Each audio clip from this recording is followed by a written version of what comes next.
धीमहि धियो यो नः प्रचोदयात्।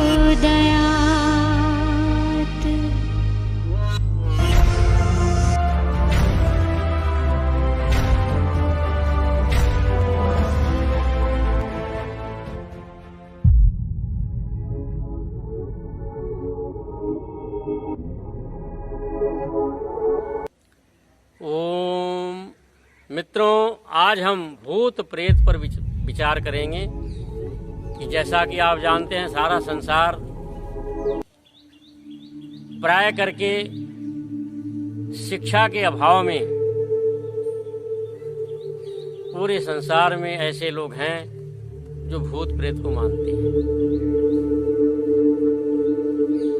और बहुत से पढ़े लिखे लोग भी, पढ़े लिखे अनपढ़ लोग भी भूत प्रेत को मानते हैं। आइए आज हम गंभीरता से इस पर विचार करते हैं कि क्या भूत प्रेत होते हैं। देखिए, शास्त्रों के अनुसार जितने भी प्राचीन वैदिक वाङ्मय हैं, वेद, उपनिषद, दर्शन आदि, यहाँ पर किसी भी प्रकार के भूत प्रेत की चर्चा नहीं है। वैसे भूत जो है, जो बीत गया उसको भी कहते हैं, पंचभूत भी होता है, यानी छित, जल, पावक, गगन, समीरा, ये जो 5 तत्व हैं, अग्नि, वायु, जल आदि जो 5 तत्व हैं, इनको भी भूत कहा जाता है, और बीते हुए को भी भूत कहते हैं। तो यहाँ लेकिन ऐसी मान्यता है समाज में कि किसी व्यक्ति का आकस्मिक अकालिक मृत्यु हो जाए तो वह जो भूत बन जाता है, और फिर भूत बन करके लोगों को परेशान करता रहता है। लेकिन हमारे प्राचीन शास्त्रों में कहीं पर भी ऐसी चर्चा नहीं है।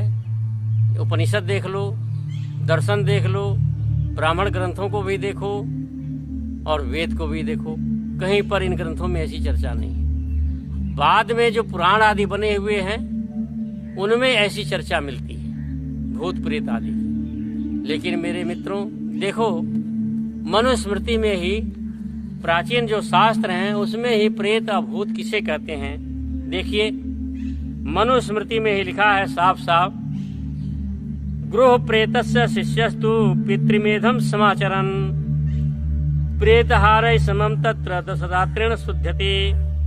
कहते हैं कि जब गुरु का देहांत हो जाता है तब मृतक शरीर, जिसका नाम प्रेत है, उसका दाह संस्कार करने वाले जितने लोग होते हैं उनके साथ शिष्य भी 10वें दिन शुद्ध होता है। अब देखिए इसमें क्या क्या आया है, गुरु प्रेतस्य शिष्यस्तु, यानी गुरु के प्रेत को पितृमेधम समाचरन्, कि गुरु के प्रेत का शिष्य जो है पितृमेध करता है, करते हुए और जो प्रेतहार हैं, यानी प्रेत को उठाने वाले हैं, उनके साथ 10 दिन में शुद्ध होता है।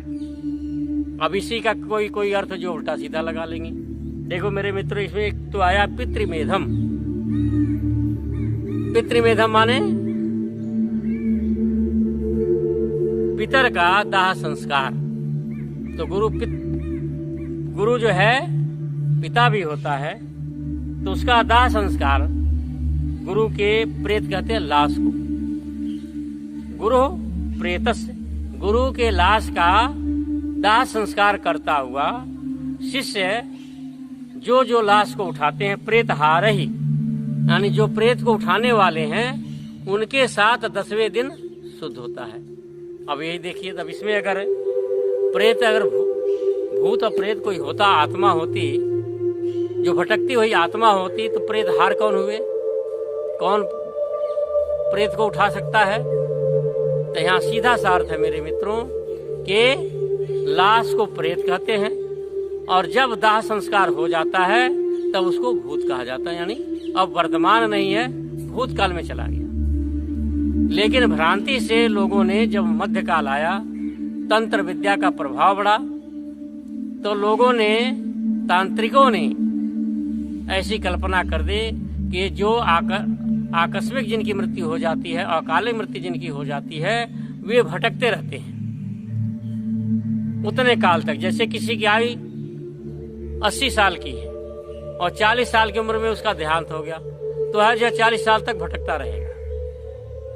फिर जो है कोई उसका क्रियाक्रम किया जाता तो जो है मुक्त हो जाता है। मेरे मित्र, बिल्कुल झूठी बात है। इस प्रकार से कोई मुक्त नहीं होता है।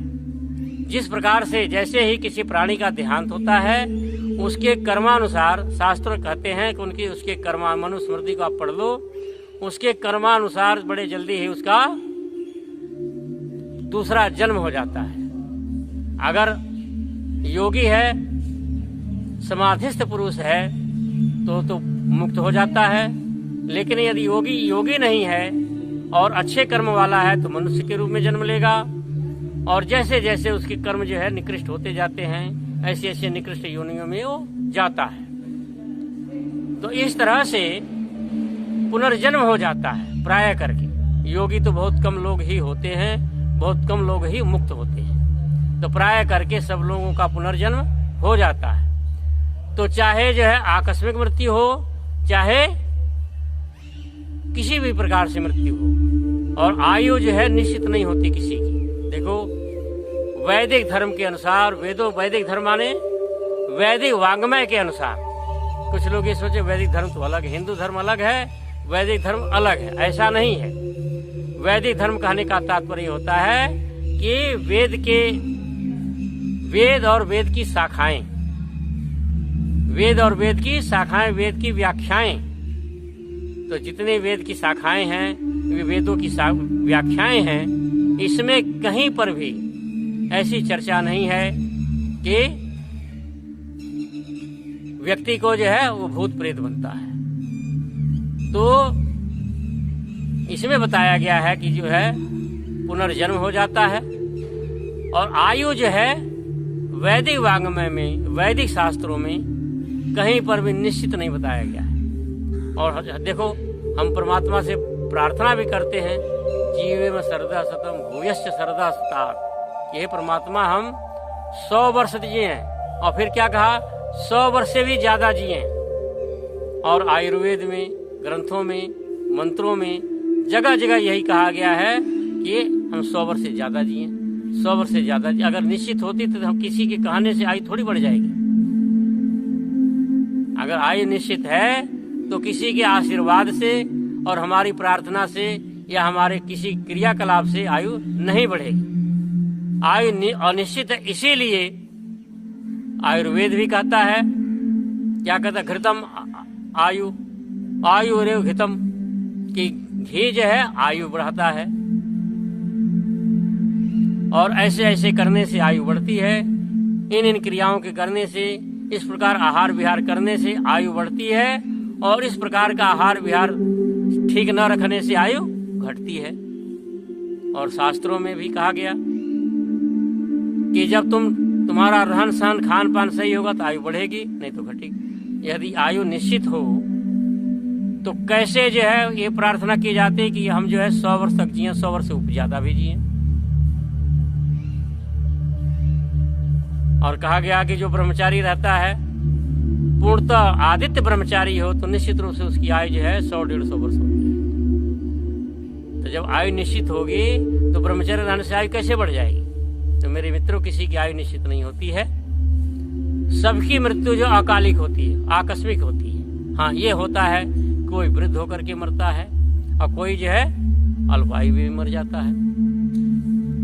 तो मेरे मित्रों, किसी की जो है अकालिक मृत्यु नहीं, सबकी अकालिक मृत्यु होती है। कि जैसे मान लो हम अपेक्षा कर रहे हैं कि अभी ये वृद्ध है, ये जो है 6 महीने जिया, लेकिन 6 महीने पहले ही उसका देहांत हो जाता है।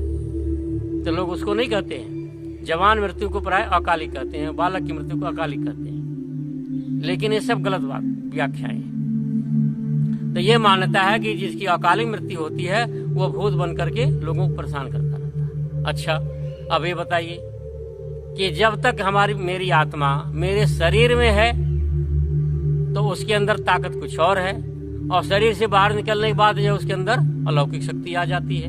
कैसे आ जाएगी, कहाँ पर व्यवस्था है ये? परमात्मा जो है कैसे उसको शक्ति दे देता है? आज हम चाहें तो जो है जिस प्रकार से बताते हैं कि भूत ऐसे ऐसे कार्य कर देता है या चमत्कार कर देता है, अलौकिक शक्ति दिखा देता है, तो हमने भूत बनने के बाद दिखा देता है। लेकिन आज हम चाहे हमारे शरीर में आत्मा है तो नहीं कर सकती। अब मेरी आत्मा जो है मेरे शरीर से बाहर निकलती है, इसके अंदर अनंत शक्ति कहाँ से आ जाती है? तो मेरे मित्रों, यह बिल्कुल झूठी बात है। आत्मा जो है जिस प्रकार से हमारे शरीर में है उसी प्रकार से हम शरीर के बाहर भी रहती है, उसका पुनर्जन्म हो जाता है। परमात्मा ने जितनी शक्ति आत्मा को दी है उतनी ही शक्ति रहती है, उसके अतिरिक्त उसके अंदर शक्ति नहीं होती है। जितना ज्ञान दिया है परमात्मा ने, जितना स्वाभाविक ज्ञान आत्मा को दिया है वो हमेशा बना रहता है, उसके संस्कार बने रहते हैं। जितने भी संस्कार उसके अंदर आए हैं वो संस्कार बने रहते हैं। लेकिन जो ये कहा जाता है कि जो भूत बन जाता है उसके अंदर बहुत शक्ति आ जाती है, फिर अब कितनी फिल्मों में दिखाया जाता है, धारावाहिक में दिखाया जाता है, लोग घटनाएं सुनाते हैं कि जो आत्मा अपने बालक की रक्षा कर रही है, अपने परिवार की रक्षा कर रही है, अलौकिक शक्ति दिखा के रक्षा करती है। लेकिन मेरे मित्रों, ये सब काल्पनिक कहानियां हैं, ये सब झूठी कहानियां हैं। ऐसा कहीं पर भी वैदिक शास्त्रों में विधान नहीं है। और इसके साथ साथ आप देखिए, हमने तो अनुभव किया है, समाज का अध्ययन किया है कि जहां पर जितना ज्यादा शिक्षा का अभाव है वहां पर ज्यादा लोग भूत प्रेत को मानते हैं। आप देखिए, जंगल में रहने वाले भील आदि अधिकतर बातों को भूत प्रेत से जोड़ते हैं। बुखार हो जाए तो कहें देवी प्रकोपित हो गई है, उंगली कट जाकर प्रकोपित हो, देवी जो है नाराज हो गई है। हर बात को देवी देवता से घटाते हैं। फिर उसके बाद जंगल में रहने वाले भील आदि से आगे चल करके आप गांव में जाएंगे तो गांव वाले भी उनकी अपेक्षा कुछ कम जो है भूत प्रेत को मानते हैं, लेकिन गांव वाले भी ज्यादा मानते हैं शहर वालों की अपेक्षा। फिर उसके बाद जो गांव से चल करके आप कस्बे में आएंगे तो गांव की अपेक्षा कस्बे वाले जो है भूत प्रेत को कुछ कम मानते हैं, क्योंकि शिक्षा का उनके अंदर प्रचार प्रसार है। फिर कस्बे वाले की अपेक्षा आप शहर में जाएंगे तो शहर के लोग जो है कस्बे वालों की अपेक्षा भूत प्रेत को कम मानते हैं और गांव वालों की अपेक्षा और ज्यादा कम मानते हैं। अब भील वालों से ज्यादा तो बहुत कम मानते हैं। तो इस तरह से हम देखते हैं जैसे जैसे शिक्षा का प्रचार प्रसार जहां होता है वहां भूत प्रेत मानने वालों की कमी होती है। लेकिन मेरे मित्रों, ऐसा नहीं है, केवल यह एकांकिक बात है। यह जो एक पक्षीय बात है। लेकिन आप देखेंगे बड़े बड़े शहरों में शिक्षित लोग भी भूत प्रेत को मानने वाले। ऐसे कितने ऐसे भी मिलेंगे जो साइंस से पीएचडी किए हुए होंगे, वे भी भूत प्रेत को मानते हैं। ऐसे लेकिन कम लोग होते हैं, अपवाद रूप में होते हैं। और यही नहीं, आप देखें कितने ऐसे पढ़े लिखे होते हैं जो संतोषी माता को भी मानते हैं, जबकि उनसे थोड़ा सा भी पूछा जाए ये संतोषी माता कौन है। संतोषी फिल्म जब बनी थी उसके बाद संतोषी माता जो है कहानियों में आई, वजूद में आई। उसके पहले संतोषी माता कहीं नहीं थी, किसी पुराण में चर्चा नहीं, किसी जो है झूठे ग्रंथ में भी चर्चा नहीं। पुराण आदि जो झूठे ग्रंथ है, कल्पित ग्रंथ है, उनमें भी इसकी चर्चा नहीं। ये तो संतोषी माता फिल्म बनाई तब जाकर के जो है उसकी पूजा शुरू हो गई, जगह जगह मंदिर भी बन गए। और मैंने देखा गोरखपुर में, मैंने देखा 84 में देखा कि एक डॉक्टर, बच्चों के डॉक्टर हैं, उनके अस्पताल का नाम जय संतोषी माता हॉस्पिटल। तो सोचिए, अब विदेश से पढ़ के आए थे। तो कई ऐसे होते हैं कि जो है पढ़े लिखे भी होते हैं, लेकिन आध्यात्म के बारे में वे शून्य होते हैं। वे सुनी सुनाई बातें, माता पिता से जो संस्कार मिलते हैं उसको जो है आंख मूंद करके मान लेते हैं। वे, उनके पास समय नहीं होता है इस पर गंभीरता से विचार करने का, इसलिए वे मानते हैं। ये मेरे मित्रों, जैसे जैसे शिक्षा का प्रसार होगा वैसे वैसे भूत प्रेत को मानने वालों की कमी होती जाती है। अच्छा, विदेशों में भी भारत की अपेक्षा यूरोप वाले भूत प्रेत को कम मानते हैं, लेकिन वो भी मानते हैं। वहां भी ऐसे लोग हैं, क्योंकि जो है आंख के अंधे गांठ के पूरे कि कुछ पुस्तक आदि तो पढ़ लिया, लेकिन जो है उनकी बुद्धि नहीं खुली, गंभीरता से विचार नहीं किया और आंख बंद करके किसी की बात को मान लेते हैं। तो वहां भी ऐसे लोगों की कमी नहीं होती। लेकिन मेरे मित्रों, इसी के साथ साथ मेरा सामाजिक अनुभव है कि जो लोग भूत प्रेत को मानते हैं, आप भी गंभीरता से इस पर विचार करें, जो लोग भूत प्रेत को मानते हैं वे ज्यादा दुखी होते हैं और जो भूत प्रेत को नहीं मानते वे ज्यादा कम दुखी होते हैं। आप देख लीजिए, मृत्यु दर शहर की अपेक्षा गांव के लोगों की ज्यादा होती है। वे क्योंकि बहुत सी बीमारियों को भूत प्रेत से जोड़ते हैं। जैसे चेचक है, मैं खुद देखता था बचपन में कि गांव में कोई भी व्यक्ति चेचक को जो है, चेचक निकलने के बाद दवाई नहीं कराता था। गांव का कोई भी, सब लोग देवी देवता का प्रकोप मानते थे और किसी के घर में जो है, जैसे किसी को चेचक निकला उसके घर में जो है छौंक भी नहीं लगाते थे, सब्जी में दाल में छौंक भी नहीं लगाते थे। कहते थे नहीं, छौंक से देवी जो है प्रकोपित हो जाती है। उसके घर लोग आना जाना बंद कर देते थे कि देवी का प्रकोपित हो जाएगी, इलाज भी नहीं कराते थे और बहुत से इसी कारण से बच्चे जो तड़प करके मर भी जाते थे। लेकिन जहां इसको बीमारी मान करके देखो, सरकार ने जो है चेचक माता को तो खत्म ही कर दिया। शीतला माता कहाँ गई? शीतला माता है, वैज्ञानिकों ने तिन्हीं को खत्म कर दिया, शीतला माता को ही, जो चेचक माता थी, चेचक बड़ी माता। जगह जगह, बचपन में ही जगह जगह जो है विज्ञापन था कि चेचक माता को साबित करने वाले को इतने रुपए इनाम दिए जाए। कहाँ चली गई चेचक माता? लेकिन गांव के लोग इसको, चेचक को जो है देवी का प्रकोप मानते थे और पूजा करते थे। तो मेरे मित्रों, जो भूत प्रेत को मानता है वो ज्यादा दुखी होता है और जो नहीं मानता है वो बहुत कम दुखी होता है। इस प्रकार के और भी मानसिक रोग के कारण भी भूत प्रेत को माना जाता है।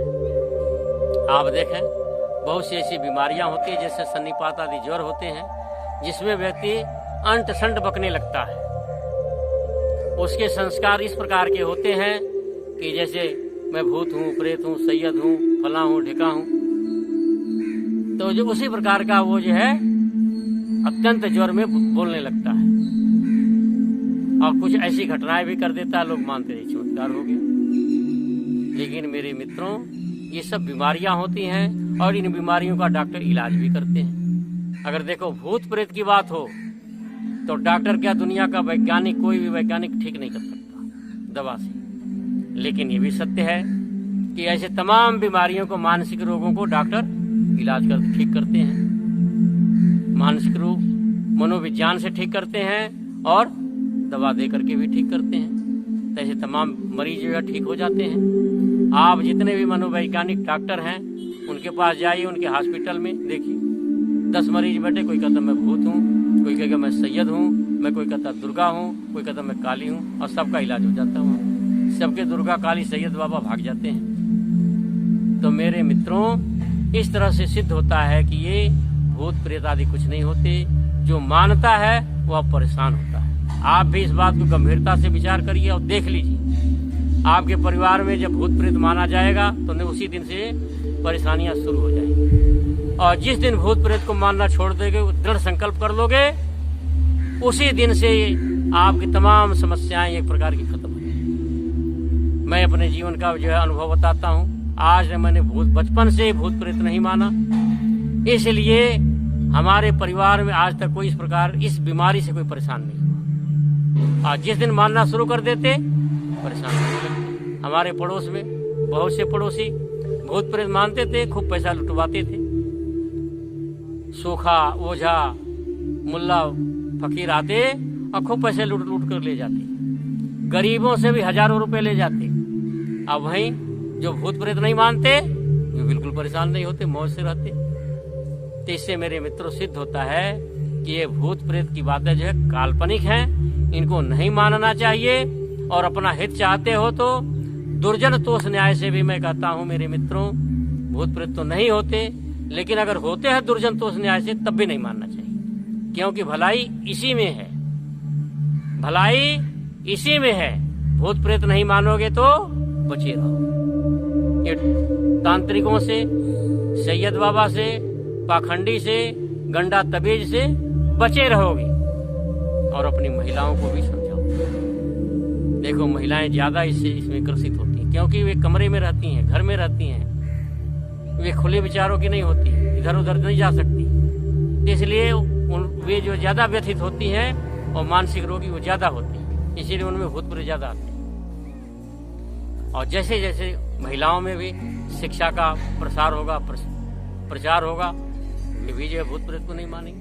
बहुत सी महिलाएं हैं, देख लो, वे खुद भूत प्रेत को नहीं मानती तो परेशान भी नहीं होती, और जो भूत प्रेत को मानती हैं खुद परेशान होती है, पति को भी ऐसी की तैसी कर देती हैं। तो मेरे मित्रों, समझदारी इसी में है कि भूत प्रेत नहीं मानना चाहिए,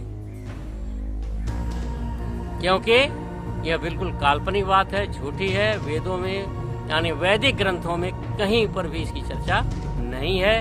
जो मरने के बाद जो व्यक्ति मर जाता है, दाह संस्कार के बाद, उसको जो है भूत कहते हैं और लाश को ही प्रेत कहते हैं, ये हमारा शास्त्र कहता है।